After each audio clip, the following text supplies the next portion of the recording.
ஒரு நல்ல professional friend அப்படின்னு நீங்க நினைச்ச யாராவது ஒருத்தங்க இருக்காங்களா? நேரா மகேஷ் சார் கிட்ட போய் நடந்த எல்லாத்தையும் சொல்றேன். அவர் வந்து விசாரிக்கட்டும், அப்ப தெரியும் எல்லா உண்மையும். ஏய் வாடா. நில்லுங்க.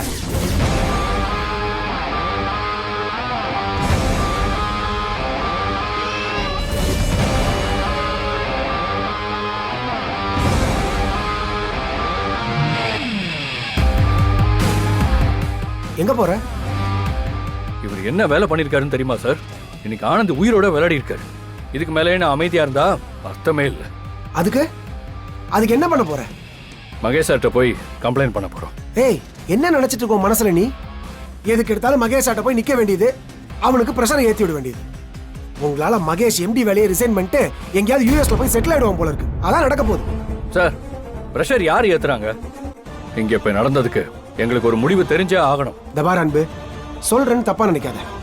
ஏற்கனவே உன்னாலையும் ஆனந்தியாலையும் மகேஷ் லைஃப்ல ஏகப்பட்ட பிரச்சனை. அது மட்டும் இல்லாம ஏகப்பட்ட குழப்பம் போயிட்டு இருக்கு. சார், எங்களால அவருக்கு இனிமே எந்த பிரச்சனையும் வராம நாங்க பாத்துக்கிறோம் சார். ஆனா இது கம்பெனி பிரச்சனை தான்.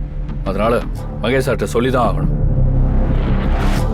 இல்லங்க, வேணாம்.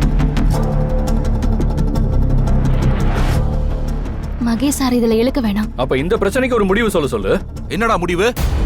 உண்டியில உள்ள கொண்டு வரக்கூடாதுன்னு நான் சொன்னதுனால எல்லாத்துக்கும் நான் தான் காரணம்னா என்னடா அர்த்தம்? சார், விளக்கேத்துனா சுத்தி இருக்கிற இடம் எப்படி சார் தீ பிடிக்கும்? மொத்தமா பிடிச்சு கம்பெனி பத்திக்கிட்டு எரிஞ்சிருந்தா என்ன ஆகுது? யாருக்கு லாஸ்? கம்பெனி லாஸ் ஆகணும்னு நினைச்சு கருணாகரன் சார் எதையும் செய்யறவர் இல்ல. அப்படி சொல்லுங்க சார். உண்டியில உள்ள கொண்டு வரக்கூடாதுன்னு நான் சொன்னேன் சார். ஆனா கொண்டு வந்து ஏதோ வேண்டுதல்னு மகேஷ் சார் வரைக்கும் உண்டியில காசை போட வச்சுட்டாங்க சார்.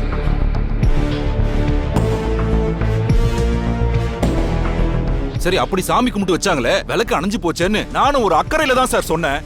அதையே ஒரு குத்தம்னு எல்லாத்தையும் ஏன் தலையில கட்ட பாக்குறாங்க.